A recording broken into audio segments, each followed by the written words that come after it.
Hey everyone, so it's been a while since I made a video. It's just been a little bit busy, life, Korean class, all that. But today I actually have something interesting culturally to talk about, which is the fact that today I got to go into work I got to sleep in an extra hour and go to work an hour late because today was the day of Sooneung, or the College Scholastic Ability Test, CSAT, which is the South Korean standardized test pretty much that determines where you're going to be able to go to college. So it's a pretty big deal. And actually, it's one of the biggest deals in a high schooler's life. So I just wanted to talk a little bit about the test. It's crazy, first of all, because it's a 9-hour exam.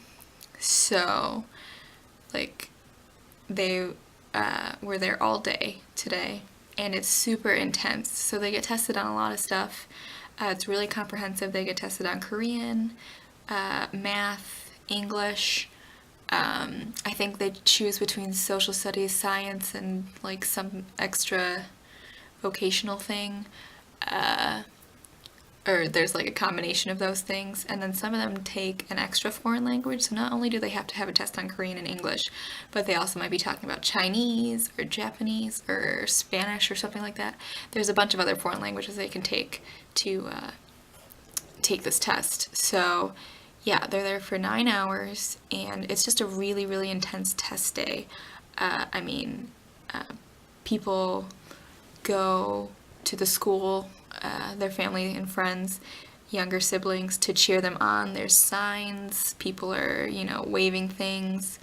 Some of the parents hang out all day waiting for their students to finish, or they go to a temple or a church to pray the entire time their students taking the test. People don't eat bananas or something else. There's something else they don't eat around test day because their mind might slip.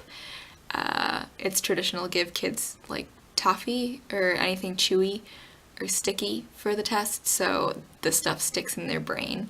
Lots of things like that. So school started an hour late for me today because most government things start an hour late to prevent traffic jams, because there's going to be a lot of traffic going to the schools. So the stock market opens late, banks, my school, all that kind of stuff. Police are escorting people all day that were late, woke up late. They're escorting people to the exams. During any listening portions of the test that are, I think, around 1 o'clock or something is the listening portion. Planes can't fly over Korea. They stop all air traffic to make it quiet.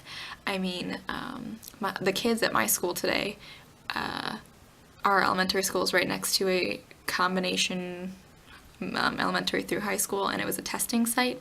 So my kids couldn't even play outside today.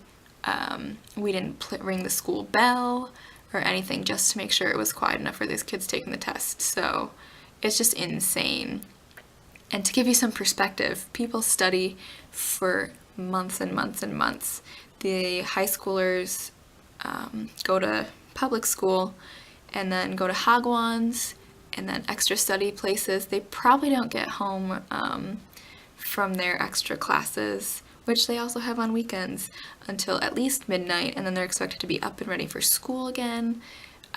That's why you hear a lot of times the high school teachers will say the kids are sleeping in class because they just don't have enough time. This test really just kind of determines a lot about their life. And it's just kind of interesting to see because the Korean education system is very well known for being efficient at making really, really, really smart students. They score high on international exams and all that kind of stuff. But it's also kind of sad. One of my coworkers was telling me that this is the time of year where there will be a lot of suicides because people think they did poorly on the test, or in next month when they get the test results back. And just that kind of pressure where kids are feeling like they have to kill themselves because they've ruined their future is a little bit scary, and sometimes makes me wonder a little bit about education here. after elementary school, they're not as encouraged to do sports or the arts. Really, a lot of their extra time is left to studying, and I just look at my students who are young and see their playfulness and their passion for things, and it's just kind of scary to think how in a few years they'll be sitting taking this test, and I wonder what's going to happen to them. What are they going to miss out on? I don't know. It's just hard because their education system is no doubt produces better learners than us, but their system also does not really encourage like following your dreams, that kind of thing. It's very much about security and a secure future, that kind of thing. So, I don't know.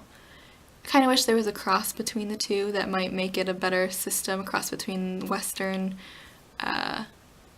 ideas and maybe the intensity of Koreans, because while they are better math, science, all that kind of stuff, you just kind of wonder, like, how happy they are studying non-stop. I think I'd be pretty miserable, but most of the people I know, well, all of the people I know in my office have survived the test and seem pretty happy, so I hope that all the students this year can see the light at the end of the tunnel, and I don't hear a lot of bad things about the test.